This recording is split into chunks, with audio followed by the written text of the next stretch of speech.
analisamos agora com os nossos convidados. São eles Duarte Araújo, presidente da Assembleia da CONFAP, a Confederação Nacional das Associações de Pais, a partir dos estúdios da SIC em Matosinhos. António Seixas, diretor do Agrupamento de Escolas de Carnaxide, connosco aqui em estúdio, e por videochamada está também connosco o professor Paulo Prudêncio. Meus senhores, muito bom dia, bem-vindos. Professor António Seixas, eu vou começar por si. Faltam, de acordo com as contas da FENPROF, mais de 800 professores nas escolas portuguesas. Como é que se explica que este problema seja antigo e de tão difícil resolução? Penso que tem a ver com a colocação de professores, podia ser mais cedo, outro tem a ver com os incentivos e a dignificação da carreira docente. E depois tem a ver também com os professores na área metropolitana de Lisboa, porque a maioria dos professores que são nestas fases colocados são da região norte. Portanto, isto também tem implicações na afetação de professores, na colocação de professores, que foi, como foi dito aqui, também a habitação pesa um pouco na aceitação desses lugares na área metropolitana de Lisboa. Apesar de no Conselho de Oeiras, e nós sermos pioneiros em termos de autarquia, de já há 4, 5 anos, ter iniciado um programa de apoio aos professores deslocados com habitação. Que é, de facto, uma das questões e um dos problemas. E conseguimos perceber quais são as disciplinas onde há maior carência de professores? Isto em termos gerais? Em termos gerais, portanto, o ano passado, portanto, foi a área de Geografia e de Físico-Química, e atualmente este ano, portanto, para mim, para o meu agrupamento de escolas de Carnaxide, será a Geografia. Portanto, foram horários completos, foram professores colocados no quadro, foram professores no grupo de Geografia, até houve um sem componente não letiva, foram colocados 6 professores, só com a mobilidade interna, houve mobilidade interna agora de 4 docentes de Geografia, só veio colocado um, fiquei com 3 horários vagos. Lancei-os em concurso, a reserva de recrutamento que saiu esta final da semana, não houve colocações, estão agora para contratação. Portanto, penso que vai ser o grupo que nos vai afetar mais em termos do agrupamento de escolas de Carnaxide. E o problema pode de alguma forma agravar-se, como diz o secretário-geral da FENPROF, Mário Nogueira, agora nas próximas semanas, com a apresentação de atestados e até de baixas médicas por parte dos professores? Do conhecimento que temos do agrupamento, e já há muitos anos conheço os professores, temos 2, 3 situações de professores que vão se apresentar e sei que vão incidir com baixa média e continuar com junta médica. Eu pensei que essas situações sejam reincidentes, espero que haja abertura da tutela como houve os outros anos anteriores, em termos da DGAI e da DGEST, que era essas situações que eram comunicadas, eles autorizarem que nós não fazemos a pedido de substituições temporárias, mas substituições anuais. Certo. Porque uma substituição anuais e com horário completo, também é a questão de, se for horário incompleto, gerir o crédito e dar autonomia às escolas e aos diretores para que nós podemos pedir o horário completo, como ano passado aconteceu no primeiro ciclo, e as questões foram resolvidas. Mas no primeiro, segundo, pré-escolar, primeiro e segundo ciclo, as coisas estão normalizadas e depois têm condições de abrir com todos os professores no dia 12. Aí são de facto boas notícias. Professor Paulo Prudêncio, quer explicar-nos, na sua opinião, até porque é professor, porque é que este é um problema tão difícil de resolver, a falta de professores nas escolas? Olá Marta, bom dia e bom dia a todas as pessoas que estão neste painel e que estão presentes e a quem nos está a ouvir. Claro, esta é uma situação, digamos, que já se arrasta há uns anos. Se estivermos atentos em todos os países ocidentais, nas democracias ocidentais, temos o mesmo problema. Nós andámos em Portugal durante muitos anos a fazer de conta que isto não estava a acontecer. Aqui há uns 4, 5 anos já era difícil de disfarçar que iriam faltar professores e nos últimos anos já assumimos que há uma falta estrutural de professores. Ora, uma falta estrutural tem que ser resolvida com problemas estruturais. Temos que ir à origem do problema. O que nós temos estado sempre a dizer nestes últimos 20 anos, digamos assim, é que houve uma espécie de... Nós dizemos que em Portugal não há pactos de regime, pois parece-me que houve um pacto de regime para a proletarização dos professores por parte dos partidos de governo, e os sucessivos governos aplicaram um conjunto de políticas que nós podemos resumir nesta questão que está aqui a ser referida e que tem-se falado muito de problemas técnicos e também, e eu posso explicar isso mais à frente, as questões porque é que há mais professores no Norte do que no Centro e no Sul, mas o que é um facto é que há alguns eixos fundamentais das políticas educativas que foram aplicadas em Portugal a partir de 2008 e que não foram mudadas. Portanto, nós não conseguimos... E o que é preciso mudar, professor, na sua opinião? Onde é que nós podemos atacar a raiz do problema? Há um problema sério, isto é um problema sério. Isto não é um problema que se resolve com um estalar de dedos. O que nós estamos a assistir nestes discursos aqui é uma espécie como de bombeiros, não é? Que estão a apagar os fogos. Só que o problema é como nos incêndios. Nós temos que limpar a floresta, temos que fazer tudo aquilo que não fazemos.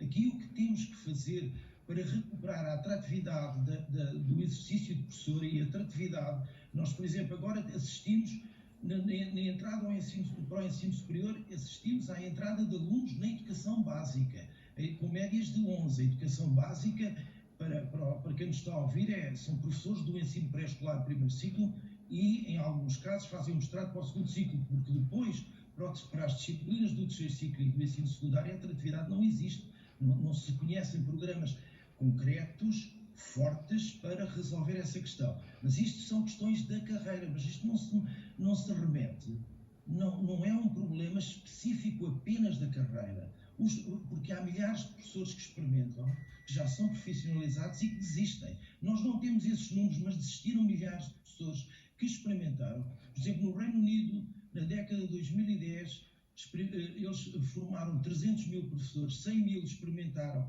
e desistiram. E desistiram porquê? Por causa das políticas relacionadas com a desconfiança no exercício do professor, que foi perpetrada, digamos assim, com aquilo que se fala do inferno burocrático. O inferno burocrático é apenas um exercício de desconfiança sobre o exercício do professor. E em Portugal, para aplicar essa burocratização e a precarização da carreira e a proletarização dos professores, aplicou-se um modelo de avaliação e um modelo de gestão, um modelo autocrático de mega agrupamentos de escolas que é exclusivo. Que acaba por ser um problema. Professor Paulo Prudente, já vamos aqui aprofundar um pouco mais as medidas para tornar esta profissão um pouco mais atrativa. Eu gostaria também de ouvir o Duarte Araújo, a quem dou as boas-vindas, perguntar como é que a CONFAP encara o arranque deste ano letivo, uma vez que, pelo menos do ponto de vista de algumas das reivindicações dos professores, o atual governo, através do Ministro da Educação, conseguiu satisfazer algumas das exigências. Muito bom dia a todos. Bem, de facto, nós, e isso acontece todos os anos, temos sempre a esperança de que possamos ter um ano melhor do que o anterior. E este ano não foge à regra, portanto, a semana passada nós estivemos reunidos com o Sr. Ministro, a CONFAP reuniu para analisar diversas preocupações que tínhamos. Uma delas, obviamente, é esta da falta dos professores. Está no topo das preocupações dos pais, do Duarte Araújo, a falta de professores? É de facto obviamente uma das principais preocupações, porque nós queremos ter os alunos na escola, mas queremos ter os alunos na escola com professor e com aulas, porque é esse o objetivo deles de lá estarem. E, portanto, aquilo que manifestamos foi essa preocupação. O Governo deu nota de um conjunto de medidas que já tinham tomado para ajudar, que são públicas. Também disse-nos que no dia a seguir iam reunir com os sindicatos, havia mais algumas medidas que iriam também ajudar, como por exemplo o apoio à deslocação, e de facto medidas urgentes são necessárias quando temos situações de emergência, não é? E portanto, neste caso, nós temos determinados locais do país em que não temos professores, ou não são insuficientes, são públicos, Lisboa, Setúbal, Algarve, portanto são os principais. Portanto, sim. Obviamente, só o Norte escapa, não é? São necessários, de facto, certos incentivos para que os professores possam ir para estas regiões. Há pouco ouvi aqui falar de um município que apoia, é uma excelente medida e uma excelente prática e, portanto, poderá ser também repetido por outros municípios, mas o governo, de facto, tem que também olhar para estes docentes, porque nós temos determinadas zonas do país que temos docentes e não temos alunos, e outros que temos alunos e não temos docentes. E, portanto, tem que haver aqui uma deslocalização, mas os professores têm que ter as condições, porque nós não queremos os professores unicamente na sala de aulas. Nós queremos que os professores estejam motivados para fazerem aquilo que, no fundo, é a sua vocação, que é ensinar, mas ensinar com prazer, com gosto, para que também nós possamos ter as nossas crianças, os nossos jovens, poderem evoluir e tomarem o seu conhecimento, que é para isso que estão na escola, para evoluir enquanto cidadãos.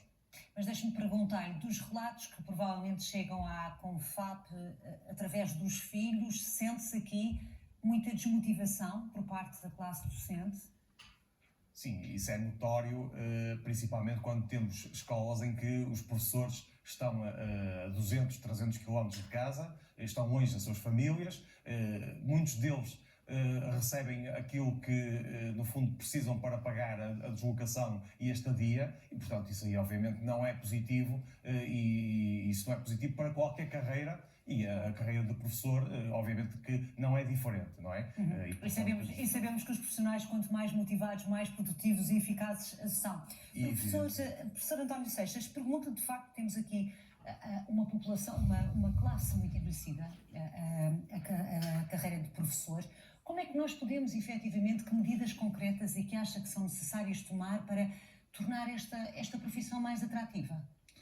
Penso que tem que haver estabilidade em termos de carreira, portanto, começar a dignificar a carreira.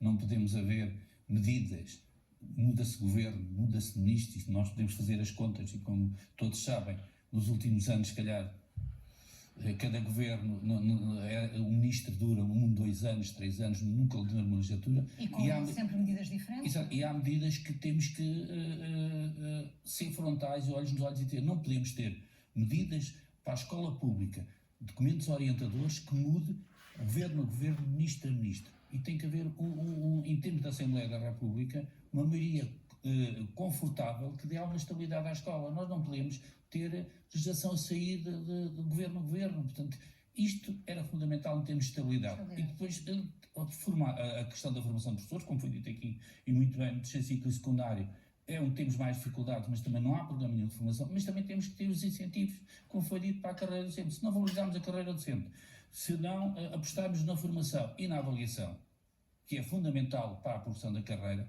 temos que mexer na avaliação.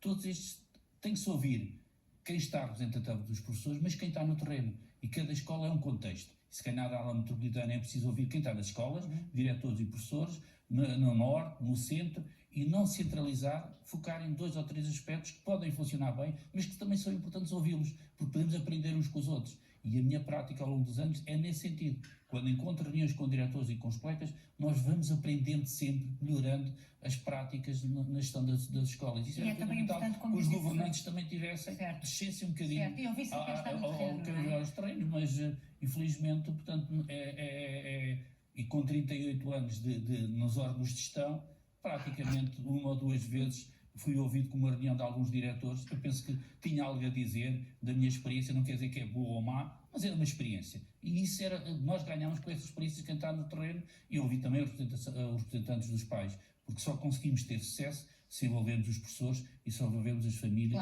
e os governantes nos ouçam. Escola, crianças e encarregados de educação. Professor Paulo Prudêncio também lhe coloca a mesma questão, que medidas, para além daquilo que falava, da necessidade de simplificar muito do trabalho burocrático dos professores, que medidas e que propostas é que tem para efetivamente tornar esta profissão um pouco mais atrativa?